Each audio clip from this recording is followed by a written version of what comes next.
efetivamente, e um tema bem interessante, um tema que eu escrevi alguns anos atrás sobre, e é bacana trazer à luz essa temática, porque cada vez mais a gente vê e se confirma o que a gente já estudava alguns anos atrás, o quanto que hoje o celular e a internet são considerados um vício, tal como o cigarro, a bebida alcoólica, outras drogas ilícitas. E a gente percebe isso a partir do comportamento dos nossos alunos. A dependência do telefone celular é tal qual que eles não conseguem ficar longe. Você percebe que se o aluno não tiver com o celular ali em cima da mesa, mesmo sem mexer, ele se torna inquieto, ele pega o celular para ver a hora, ele está sempre ali em contato, perto, próximo. E isso afeta diretamente no estudo quando esse aluno passa a ficar noite adentro no celular e aí no outro dia não rende na escola, quando ele passa horas jogando e não realiza suas atividades. Então, tem um estudo recente que mostra que os nossos jovens hoje, eles passam 8 horas por dia no celular. Então, o dia tem 24 horas. Se eles não estão dormindo, eles estão no celular. 8 horas é muito tempo. Com certeza afeta sobremaneira o desempenho escolar. O recomendado são 3 horas. Então, assim, os nossos jovens hoje estão 8. Então, a dependência, ela está ainda maior do que essas drogas ilícitas. Então, a gente vê o quanto que isso impacta não só na vida escolar, mas no cotidiano desses jovens. A gente está com uma juventude viciada e que não se vê um caminho à frente para que isso seja diminuído. Pelo contrário, cada vez mais há uma superdependência do celular e da internet. Contudo, hoje, estando aqui, pegando um gancho do que a doutora Romilda falava, hoje o vício no celular e na internet é considerado uma patologia, já tem até nome. Eu anotei aqui para não falar errado. Hoje, o vício no celular é chamado de nomofobia. É um transtorno que é o medo de ficar sem celular, que é do inglês, né? O mobile. Então é o medo de ficar sem celular. A maioria de nós, e a gente pode se incluir nesse contexto, fica em pânico quando está longe do celular, né? Pode perder tudo menos o celular. E aí, a partir da nomofobia, a pessoa adquire também, aí já é japonês, o hikikomori, que é o afastamento social severo. Porque a gente passa a viver tanto no mundo paralelo da internet, que a gente passa a não viver mais o mundo de interação pessoal com os nossos familiares, com os nossos amigos. E aí você pode fazer um simples estudo de caso, vai aqui no café aqui do lado, você vai ver, tem um grupo de pessoas, estão tomando café, mas todas estão ali com o seu celular, parecendo que uma está conversando com a outra por meio do WhatsApp, mas não está interagindo socialmente. Essa interação social, ela impacta no aprendizado, ela impacta na formação, como ela falava. Se a gente passa para uma criança um celular em formação, essa criança, os neurocientistas dizem que vão utilizar o Rivotril infantil. Qual é o Rivotril infantil hoje? O celular. Porque o pai não quer ter o desconforto da criança agitada, ter o piti, ficar agitada, calmou, é o Rivotril infantil. Mas só que isso vai ser danoso no futuro, porque vai formar um círculo vicioso e toda vez que a criança estiver estressada, dá o telefone celular. Mas isso não é algo recente.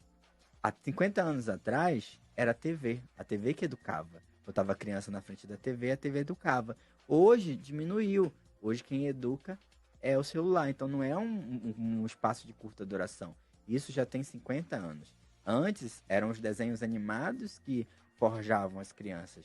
Hoje são os youtubers e os influencers. Assim, mudou a nomenclatura, mas a linha é a mesma. Então, há 50 anos a gente vem nesse processo. E aí, por isso que a gente vê o quanto que hoje a formação de jovens e crianças é deficitária no ensino.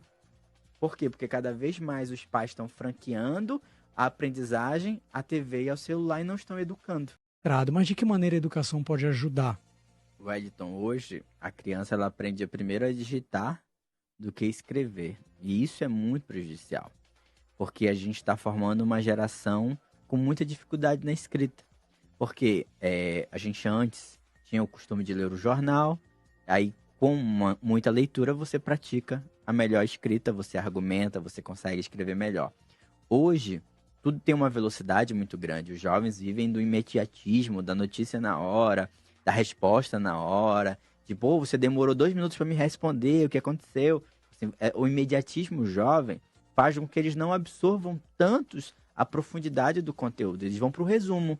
Hoje, tanto é que as matérias nos portais de notícias, são resumos de notícias, não são a 5 linhas no notícia. máximo. Tem um corte muito grande. Então, a gente forma uma geração que está reducionista. Aí eu dou aula no ensino superior. Quando eles chegam lá, eles não conseguem fazer uma redação. A gente verifica que é escrita, né? Não tem argumentação. Quanto menos leitura, menos você consegue fomentar um pensamento. Então, a gente tinha monografia que você precisava ler 50 livros.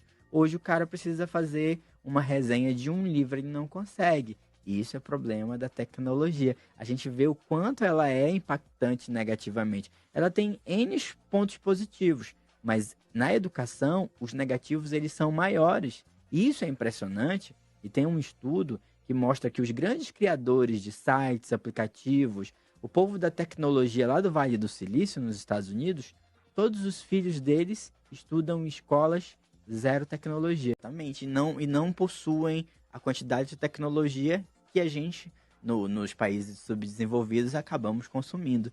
Então, assim, é muito do que no período colonial se cria o vírus e joga lá na África para testar como é que funciona, para se criar um remédio, para vender esse remédio e gerar lucro.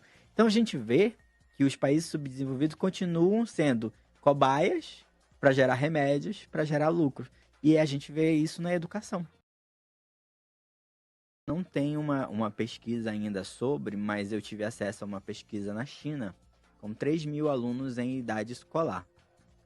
E eles fizeram uma análise do impacto do celular na vida desses alunos, saindo do ensino médio e entrando no ensino superior. E constataram o quanto que era prejudicial na formação desses jovens, que 50% tinham transtornos de ansiedade ou depressão. E as mulheres eram uma grande maioria, porque desses jovens, a maioria dos homens estavam em jogos eletrônicos e tal, e as mulheres nas redes sociais.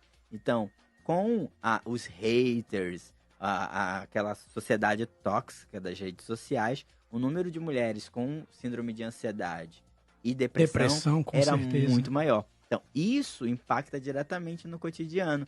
E aí vai impactar em tudo, na vida escolar, na formação. Então, isso foi um estudo chinês. E a China, a gente sabe que ela é mais reservada, o asiático ele é mais... Imagina se a gente fizer esse estudo de caso no Brasil. Isso vai para 75%, 80% com certeza.